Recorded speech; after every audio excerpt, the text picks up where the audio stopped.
Welcome to health insight. This is dietitian Inki Biswas Singh. আজকে এসে আবার আপনাদের কাছে আন্ডারওয়েট বা যাদের ওয়েট গেইন হয় না তাদের ডায়েট কী হওয়া উচিত সেই নিয়ে আলোচনা করার জন্য। তো ওয়েট গেইন অনেকেরই আছে যারা নিজের আইডিয়াল হাইট অনুযায়ী যতটা ওয়েট থাকা অনুযায়ী সেই ওয়েটে তারা থাকে না, অনেক চেষ্টা করে ওয়েটটা বাড়াতে পারে না। আমাকে ওয়েট বাড়াতে হবে মানেই কিন্তু আমি বাইরের যথেচ্ছ ফাস্টফুড, বিরিয়ানি, চিজ, মেয়োনিজ আরও যে সমস্ত বাইরের যে সমস্ত খাবারগুলো আছে যথেচ্ছভাবে খাবো সেটাও কিন্তু ধারণার মধ্যে আনলে চলবে না। ওয়েট গেইনটা যেন হেলদি ওয়েট গেইন হয়। ওয়েট গেইনটা এমন হবে না যে আপনি ওয়েট গেইন করতে চাইছেন আর আপনার গোটা বডিতেই ওয়েট গেইন ঠিক মতো হলো না, কিন্তু পুরো ফ্যাটটা গিয়ে আপনার পেটে গিয়ে জমা হয়ে গেল। তো সেটা কিন্তু দেখতে আরও খারাপ লাগে। আর তার থেকেও বড় কথা, নানা রকম হেলথ ইস্যুস আছে। এরকম প্রচুর পেশেন্ট হয় যারা কিন্তু আইডিয়াল ওয়েটে নেই, কিন্তু লোয়ার অ্যাবডোমেন পার্টটা প্রচুর bulky, SGOT high, HGPT high, cholesterol আছে। তো ওয়েট গেইনটাও কিন্তু হেলদি ওয়েট গেইন হতে হবে, ওয়েট গেইনটা হেলদি প্রসিডিওরে করতে হবে। এটা কিন্তু ওয়েট গেইন ডায়েট শুরু করার আগে এটি আপনাকে মাথায় প্রথমে এটা রাখতে হবে, আমি ওয়েট গেইন তো করবো কিন্তু যেন হেলদি প্রসিডিওরে হয়, হেলদি খাবার খেয়ে হয়।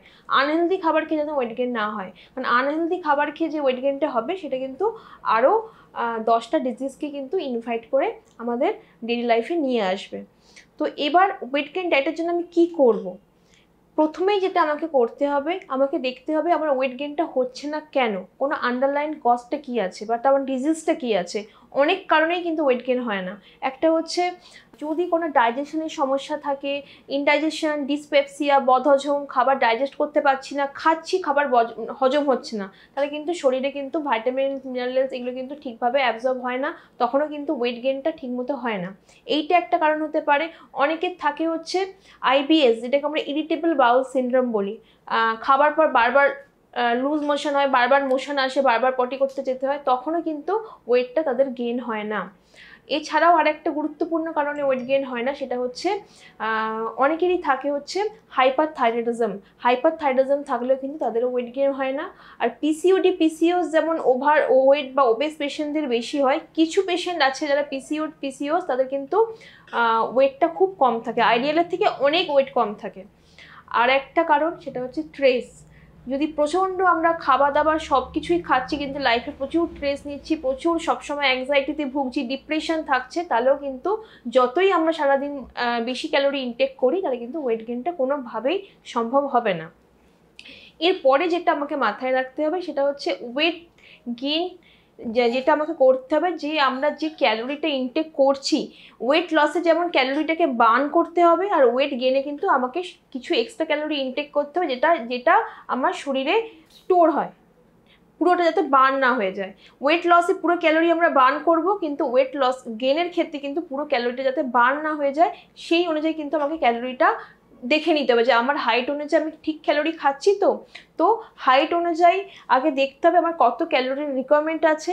আর অনেক ছেলে অনেক মেয়ে এরকম আছে যে তাদের মাসেল ডেভেলপমেন্ট হয় না, খুব লিন মাসেল, মানে খুবই পাতলা মাসেলগুলো, ঠিকভাবে ডেভেলপ না, ম্যাচিওর না, তাদেরও দেখতে হবে তাদের ডায়েটে প্রোটিনটা ঠিক আছে কিনা। একজন প্রাপ্তবয়স্ক মানুষের কিন্তু পার কেজি বডি ওয়েটে 1 গ্রাম করে প্রোটিন রিকোয়ারমেন্ট কিন্তু থাকে।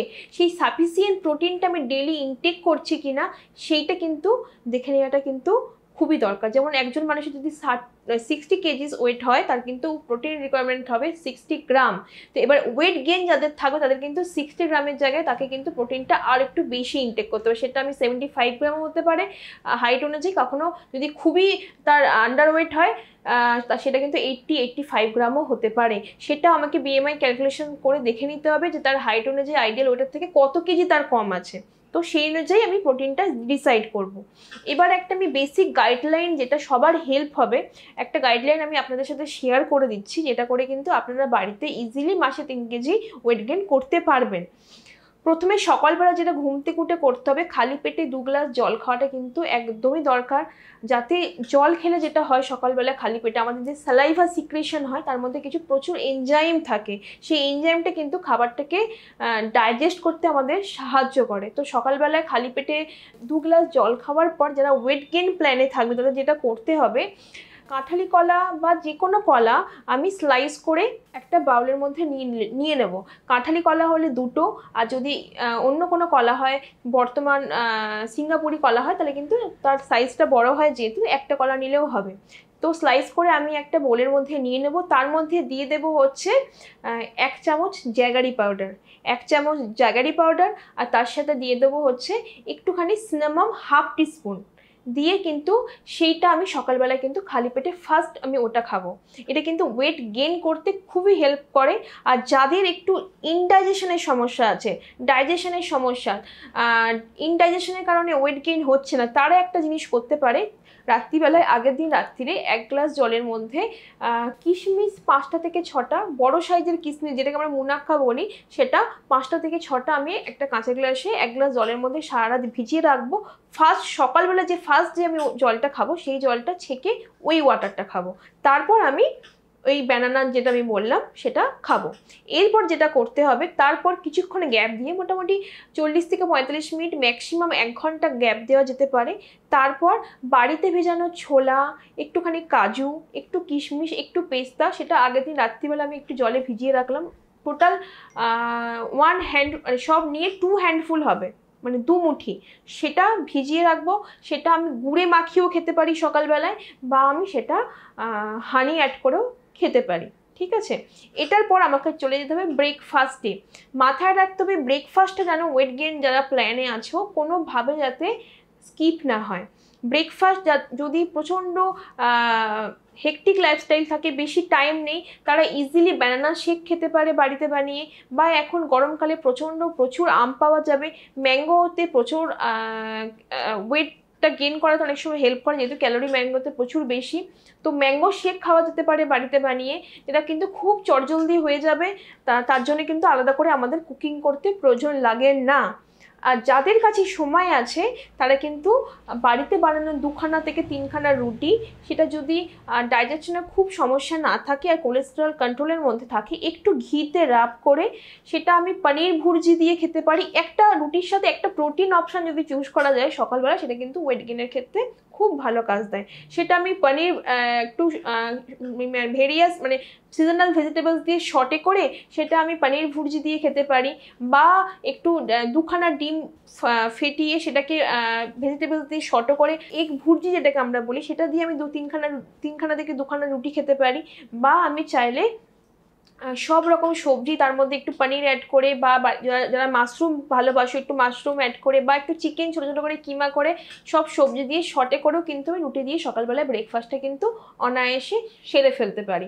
এরপর যেটা করতে হবে, মিড মর্নিংয়ে বাড়িতে থাকা যে কোনো ফল, দামি ফল খেতে হবে এমন কোনো ব্যাপার না, বাড়িতে থাকা যে কোনো ফল কিন্তু আমি চুজ করতে পারি, বা চাইলে আমি ফ্রুট স্যালাড করে খেতে পারি, বা কাস্টার্ড খেতে পারলে আরও ভালো। একদম ক্রিমি দুধ দিয়ে বানানো কাস্টার্ড বানিয়ে তার মধ্যে ফ্রুটস অ্যাড করে কিন্তু মিড মর্নিংটা কিন্তু গ্যাপিংটা রাখলে কিন্তু হবে না, ফ্রুট কাস্টার্ড করে আমি খেতে পারি। আর যদি একটু চটজলদি অপশন আমি চুজ করতে চাই যে এগুলো আমার বানানো পসিবল হচ্ছে না, তাহলে আমি অনায়াসে কোনো ছানা অনায়াসে 5 মিনিটে হয়ে যায়। দুধ থেকে লেবু রস দিয়ে ছানা কাটতে বেশিক্ষণ টাইম আমাদের লাগে না, ছানাও কিন্তু আমরা খেতে পারি। এবার ছানা করার পর ছানার যে ওয়াটারটা যেটা আমরা থাকে, সেটা কিন্তু বেশিরভাগ বাড়িতেই কিন্তু ফেলে দেওয়া হয়, কিন্তু সেটা কিন্তু ফেললে হবে না। ছানার জলটা কিন্তু ওয়েট গেইনে খুব ভালো কাজ করে। আমরা যারা জিম করি, অনেক ছেলে আছে যারা জিম করে হোয়ে প্রোটিন ইনটেক করে খায়, হোয়ে প্রোটিন কিন্তু আর কিছুই নয়, ছানার যে জল সেটাই। ঠিক আছে, তো সেই ছানার জলটা কিন্তু আমরা মিড মর্নিংয়ে বা একটা গ্যাপিংয়ে আমরা খেয়ে নিতেই পারি, ওটাকে ওয়েস্টেজ না করে। ঠিক আছে, এরপর যেটা করতে হবে লাঞ্চে যেটা করতে হবে, এটাই হচ্ছে ওয়েট গেইনের একটা মেন ট্রিক্স, সেটা হচ্ছে ভাত রুটি যদি একসাথে কেউ কনজিউম করে, ওয়েটটা কিন্তু খুব তাড়াতাড়ি ইনটেক হয়। মানে আমাকে আমার লাঞ্চ থালিটা এইভাবে সাজাতে হবে যাতে আমি ভাতও রাখবো, তার সাথে আমি 2খানা রুটিও রাখলাম, বা যদি মনে হয় যে ভাতের পরিমাণ আমি একটু কম রেখে 3খানা রুটি রাখবো, সেটাও করা যায়। এবার যদি সকালবেলা আমি যদি ঘি না খাই, দুপুরবেলাতেও কিন্তু রুটির সাথে একটু আমি ঘি রাব করে নিতেই পারি। ঘিয়ের কী নিউট্রিটিভ ভ্যালু আছে, ঘি কতটা আমাদের শরীরের জন্য উপকারী, সেটা আমি অনেক লাইভে অনেকবার বলে দিয়েছি, তো আলাদা করে আজকে আমি আর বলছি না। তো ঘি মাখিয়ে 2খানা থেকে 3খানা রুটি, তার সাথে আমি ভাত রাখলাম। তার সাথে আমি যেটা রাখবো সেটা হচ্ছে একটা ডালটা কিন্তু আমাদের ডেইলি ডায়েটে যারা ওয়েট গেইন করতে চাও তাদের কিন্তু রাখতে হবে, কারণ ডালে প্রচুর প্রোটিন থাকে যেটা কিন্তু আমাদের মাসল গেইন করতেও সাহায্য করবে। সেটা আমি নর্মাল মুসুর ডালও রাখতে পারি, চাইলে মিক্স ডাল পাওয়া যায়, মিক্স ডালের প্যাকেট গ্রসারি শপে ইজিলি পাওয়া যায়, যেটা খেতে পারলে আরও ভালো। মিক্স ডাল আমি একটা বানিয়ে রাখলাম, তার সাথে সবজি, প্রোটিনটা কিন্তু বাদ দিলে হবে না। যারা ভেজ তারা সোয়াবিন রাখতে পারেন, বা আপনি পানির রাখতে পারেন, তার সাথে রাজমা, ছোলা, কাবলি ছোলা, এগুলো যারা ভেজ প্রেফার করেন বা যারা ভেজিটেরিয়ান আছেন তারা ভেজ অপশান রাখুন, আর যারা নন ভেজ প্রেফার করেন তারা চিকেন রাখুন বা মাছ রাখুন বা ডিম রাখুন। এবার সকালে যদি আপনার ডিম খাওয়া হয়ে গিয়ে থাকে তাহলে আপনি ডিমের জায়গায় অল্টারনেটিভলি মাছ রাখতে পারেন বা সয়াবিনও আপনি চাইলে রাখতে পারেন, কিন্তু প্রোটিনটা বাদ দিলে কিন্তু চলবে না। এইটা আপনি করুন ভাত রুটি একসাথে করে। তার সাথে আপনি আরেকটা জিনিসও করতে পারবেন, যাদের সময় খুব অল্প, যাদের এত কিছু ক্যারি করা অফিসে সম্ভব না, কারণ এখন বেশিরভাগই অফিস গোয়ার থাকে, তাদের জন্য একটা চটজলদি অপশান আমি শেয়ার করে দিচ্ছি, এটা আপনাদের সবার হেল্প করবে, যারা বাড়িতে থাকেন তাদেরও হেল্প করবে। একটা আপনি 1 পট রাইস নিতে পারেন। 1 পট রাইসটা আপনি বানাবেন কি করে? 1 পট রাইস বানানোর জন্য যেরকমভাবে আমরা খিচুড়ি বানাই, কিন্তু এখানে ইনগ্রিডিয়েন্টসগুলো একটু চেঞ্জ হবে। খিচুড়িতে আমরা চাল ডাল দিই, কিন্তু এখানে কি হবে, চালও দেবো, ডালটা আমি চেষ্টা করব দেওয়ার মিক্স ডাল। আর যদি মিক্স ডাল আলাদাভাবে না কিনতে পারি, বাড়িতে যত রকম ডাল আছে সব রকম ডাল দিয়ে আমি খিচুড়িটা বানাবো। তার মধ্যে যা যা ভেজিটেবলস আমার বাড়িতে অ্যাভেলেবেল আছে, সব ভেজিটেবলস যেটা আমি ভালোবাসি, আর ওয়েট গেইন ডায়েট যদি সুগারের কোনো সমস্যা না থাকে আমি ইজিলি আলুও অ্যাড করতে পারি। সমস্ত রকম সবজি দিয়ে 6 থেকে 7 রকম ডাল অ্যাড করলাম, সবজি সিজনাল ভেজিটেবলস অ্যাড করলাম, চাল থাকলো, খিচুড়িটা বানালাম। খিচুড়িটা যে বানাবো সেটা কিন্তু ঘিয়েতে বানাতে পারলে খুব ভালো। আর খিচুড়ি বানানোর সময় যে আমরা হার্বসগুলো অ্যাড করি, সেখানে আমি জিরে, পেঁয়াজ, আদা, যেটা আপনি প্রেফার করেন সবই অ্যাড করতে পারেন। আর খিচুড়ি বানানো হয়ে যাওয়ার পর যেটা করতে হবে, ক্যালোরিটাকে আরেকটু বাড়ানোর জন্য আমরা একটা থেকে দুটো ডিম ভুজিয়া করে খিচুড়িটার ওপরে স্প্রেড করে দিতে পারি, বা চিকেন কিমা আপনি যদি আগে থেকে বানিয়ে রাখতে পারেন, সেই চিকেন কিমাটা খিচুড়িটা বানানোর পর আপনি ওপরে স্প্রেড করে বা চিকেন কিমা দিয়ে গার্নিশিং করে কিন্তু খাওয়া যেতেই পারে। বা চিকেনগুলো আপনি যদি কিমা করে গার্নিশিং করতে না চান, খিচুড়ির সাথেই কিন্তু আমরা ওই চিকেনগুলোকে অ্যাড করে খিচুড়িটাকে বানালাম। সেটা আপনি চিকেন দিয়েও করতে পারেন, ডিম দিয়েও করতে পারেন, বা যারা চিকেন ডিম প্রেফার করেন না তারা কিন্তু সোয়াবিনটাও অ্যাড করতে পারেন। এটা কিন্তু ক্যারি করার পক্ষেও খুব সুবিধে। একটা বোলের মধ্যে আপনার খিচুড়ির মধ্যে সমস্ত কিছু ভেজিটেবলসটাও খিচুড়ির সাথে হয়ে যাচ্ছে, 6 থেকে 7 রকম ডালও হয়ে যাচ্ছে, তার সাথে আপনার আলাদা একটা ননভেজ প্রোটিন বা ভেজ পনির, চিকেন যেটা প্রেফার করেন সেটাও কিন্তু একটা পটের মধ্যেই সব কিছু হয়ে গেল। একটা ফুল মিল যেটা আপনি ইজিলি লাঞ্চে, অফিসে বা যে কোনো জায়গায় আপনি ক্যারি করতে পারছেন। মিড এবার হচ্ছে ইভিনিং টাইমটাতে, মোটামুটি আপনি 1টা থেকে 1:30টার সময় যদি লাঞ্চ করে নেন, আপনার জেনারেলি 4টে থেকে 4:30 নাগাদ একটু খিদে পেতেই পারে। সেই সময় যদি বাইরে থাকি আমি ইজিলি ড্রাই ফ্রুটস একটু ব্যাগে কন্টেনারে ক্যারি করতেই পারি, বা ড্রাই ফ্রুট যদি ক্যারি করতে না পারি, সব জায়গাতে কলাটা মার্কেটে অ্যাভেলেবেল থাকে, একটা কলা আমি কিনে খেতেই পারি। বা যদি আমি কলা খেতে না চাই, আপনি যদি অন্য কিছু ক্যারি করতে চান, সেখানে আমি একটা চিকেন স্যান্ডউইচ বা একটা চিজি স্যান্ডউইচ বা ব্রেডের মধ্যে পিনাট বাটার লাগিয়ে সেটাও আমি খেতে পারি। আর যারা বাড়িতে আছে তারা কিন্তু স্ন্যাক্সে ইজিলি, হয়তো ছানাটা আমি সকালবেলায়, ছানার যে জলটা আমি বললাম, হয়তো সকালবেলা আপনি ওয়াটারটা ইনটেক করেছেন, ছানাটা আপনি রেখে দিয়েছেন, বিকেলের দিকটা আপনার খিদে পাচ্ছে, আপনি কি করবেন, জাস্ট 2খানা ব্রেড, সেটা মাল্টিগ্রেন ব্রেড হলে সবসময় ভালো, 2খানা ব্রেডের মধ্যে ওই ছানাটা একটুখানি ফ্রাইং প্যানের মধ্যে জাস্ট অল্প একটু ঘি দিয়ে সটে করে ওই ব্রেডের মধ্যে প্লেস করে আপনি খেয়ে নিন, তো আপনার স্যান্ডউইচের মধ্যে খাওয়া হয়ে গেল। বা আপনি চিকেন কিমা বানিয়ে রেখেছেন, চিকেন কিমাটাও আপনি 2খানা মাল্টিগ্রেন ব্রেডের মধ্যে প্লেস করে ওর মধ্যে শসা টমেটো কুচিয়ে চপড করে দিয়ে আপনি স্যান্ডউইচ বানিয়ে কিন্তু অনায়াসে, এটা কিন্তু হার্ডলি 10 মিনিট আপনার হয়ে যাবে, আপনি কিন্তু খেয়ে নিতে পারেন। এরপর আপনাকে যেটা করতে হবে সেটা হচ্ছে ডিনারেও কিন্তু আপনাকে, যদি আপনি ওয়েটটা খুবই কম থাকে, আন্ডার ওয়েট থাকেন বা বিএমআই প্রচণ্ড কম, তো সেখানে কিন্তু আপনি রাত্রিবেলাতে একইভাবে ভাত রুটি একসাথে চুজ করুন। মানে ভাত অল্প একটু নিন, ধরুন 30 to 40 গ্রাম আপনি রাইস নিন, তার সাথে 2খানা রুটি নিন। এবার আপনি সাইড ডিশ হিসাবে চিকেন রাখতে পারেন, আপনি পনির রাখতে পারেন, আপনি সয়াবিন রাখতে পারেন, আপনি কিন্তু যে কোনো একটা প্রোটিন অপশান আপনি মাস্ট রাখবেন, তার সাথে আপনার প্রেফারেবল যে কোনো একটা ভেজ কারি আপনি রাখতে পারেন।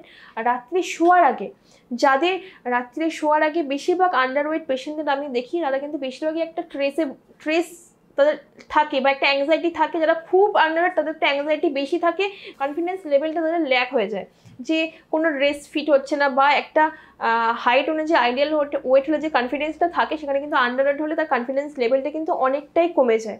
তো সেরকম যদি থাকে, রাত্রে শোয়ার আগে 1 কাপ ক্যামেমাইল টি ইনটেক করে খান, ইনটেক করে আপনি ঘুমোতে যান, তাহলে কিন্তু ঘুমটা একদম সাউন্ড স্লিপ হবে। ক্যামেমাইল টি আমি আগের ইয়েতে আমি বলেছি ভিডিওতে, ক্যামেমাইল টি কিন্তু প্রচণ্ড ভালো স্ট্রেস থেকে রিলিভ করে, ঠিক আছে। ক্যামেমাইল টি খাওয়া যেতে পারে, বা একটা সর্পগন্ধা, অশ্বগন্ধা যেটাকে আমরা বলি, অশ্বগন্ধার ট্যাবলেট কিন্তু আপনি একটা ইনটেক করে অবশ্যই রাত্রিবেলায় শুতে পারেন, যেটা কোনো সাইড এফেক্ট কিন্তু নেই। আর যাদের দুধ খেয়ে শোয়ার হ্যাবিট আছে, ওয়েটটা কম, তারা কিন্তু আফটার ডিনার 1 থেকে 1.5 ঘন্টা পরে 1 গ্লাস দুধ, মানে 250 ml মতো দুধ, একটুখানি ওর মধ্যে হালদি অ্যাড করে সেই দুধটা খেয়ে কিন্তু আপনি শুতে যেতে পারেন। তো এইভাবে আপনি যদি এইটাই ফলো করেন, আপনার কিন্তু বাড়িতে প্রত্যেক মাসে শুধুমাত্র ঘরের খাবার খেয়ে কিন্তু 1 মাসে 3 কেজি করে ওয়েট বাড়ানোটা কিন্তু ইজিলি পসিবল হয়ে যাবে। তো যারা যারা আন্ডার ওয়েট আছেন অবশ্যই এটা ফলো করবেন, ফলো করে কেমন লাগলো, কি রেজাল্ট পেলেন আমাদের কমেন্ট বক্সে জানাতে কিন্তু ভুলবেন না।